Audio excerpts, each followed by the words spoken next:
നമ്മൾ ഭക്ഷണം പാകം ചെയ്ത് കഴിക്കുക എന്നുള്ളത് എല്ലാം പാകം ചെയ്ത് കിട്ടുക. നമ്മൾ ഭക്ഷണം പാകം ചെയ്യുന്ന മനുഷ്യന്മാരെല്ലാം വാഴപ്പഴം പുഴുങ്ങിയാണോ തിന്നണത്? അല്ലല്ലോ. അപ്പോൾ പുഴുങ്ങി തിന്നണതുണ്ട്, പുഴുങ്ങാതെ തിന്നുന്നുണ്ട്. പക്ഷേ വേവിക്കുക എന്നുള്ളത്, പാകം ചെയ്ത് കഴിക്കുക എന്നുള്ളത് മനുഷ്യൻ്റെ സംസ്കാരത്തിൻ്റെ മുന്നോട്ടുള്ള പ്രയാണത്തിലെ സുപ്രധാനമായൊരു ഘട്ടമാണ്.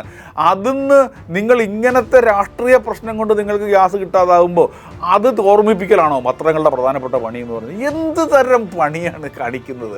എന്നിട്ട് പയറ് മുളപ്പിച്ച് തിന്നാം, വാഴപ്പഴം പൊളിച്ച് തിന്നാം എന്നൊക്കെ പറഞ്ഞിട്ട് വലിയ വാർത്ത കൊടുക്കുക, ഫീച്ചർ കൊടുക്കുക.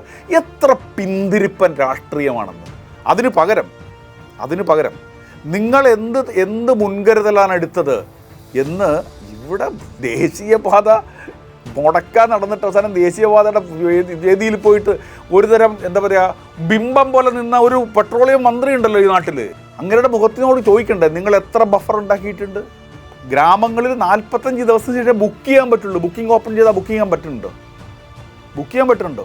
ഇത് മുഴുവൻ ഇനി സംസ്ഥാന സർക്കാരിൻ്റെ തലയിലേക്ക് രാജീവ് ചന്ദ്രശേഖരൻ വെക്കണതാണ് ഇനി അടുത്ത രംഗം.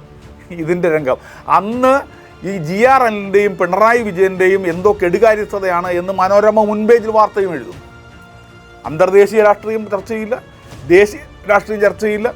ഇവിടെ വന്ന് വലിയ മാലയും ഇട്ട് മറ്റേ നേരിയതും കുറച്ച് ഒരുതരം നാടകം കളിക്കുന്ന, പഴയ തമ്പുരാൻ സ്റ്റൈലിലുള്ള നാടകം കളിക്കുന്ന, സിനിമ കളിക്കുന്ന ഒരു പെട്രോളിയം മന്ത്രിയുണ്ട്. അയാളുടെ മുഖത്ത് നോക്കി ഒരു ചോദ്യവും ചോദിക്കില്ല. എന്നിട്ട് ഞങ്ങൾ പ്രതിപക്ഷ ധർമ്മം നിറവേറ്റുകയാണ് എന്ന നാണം കെട്ട വർത്തമാനം പറഞ്ഞുകൊണ്ടിരിക്കുകയും ചെയ്യും. നിങ്ങൾ റഷ്യയിൽ നിന്ന് എണ്ണ വാങ്ങരുത് എന്ന് ട്രംപ് പറഞ്ഞപ്പോൾ നിങ്ങൾ വാങ്ങിക്കാൻ നിങ്ങൾക്ക് അധികം ചുങ്കം ചുമത്തും എന്ന് പറഞ്ഞതിന് കേരളത്തിൽ ഏത് മാധ്യമമാണ്, മുഖ്യധാരാ മാധ്യമമാണ്, ഒരു ഗൗരവമുള്ള നമ്മുടെ നിത്യജീവിതത്തെ ബാധിക്കുന്ന ഏറ്റവും പ്രധാനപ്പെട്ട രാഷ്ട്രീയ പ്രശ്നമാണ് എന്ന ആളുകളുടെ മുമ്പിൽ അവർക്കറിയാനുള്ള, അവർക്ക് ഇൻഫോംഡ് ആയിട്ടുള്ള ചോയ്സ് എടുക്കാൻ പാകത്തിൽ കൊടുക്കുന്നത്?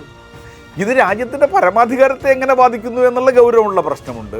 ഇത് നമ്മളെ എങ്ങനെ ബാധിക്കുന്നു, ഓരോരുത്തരുടെയും വീട്ടകങ്ങളെ എങ്ങനെ ബാധിക്കുന്നു എന്നുള്ള പ്രശ്നമില്ലേ? ഇതൊന്നും അറിയാനോ ചർച്ച ചെയ്യാനോ ഉള്ള ഉത്തരവാദിത്വം മാധ്യമങ്ങൾക്കില്ലേ? പിന്നെ ഇവരെന്ത് പ്രതിപക്ഷം കളിക്കുന്നു എന്നാണ് പറയുന്നത്?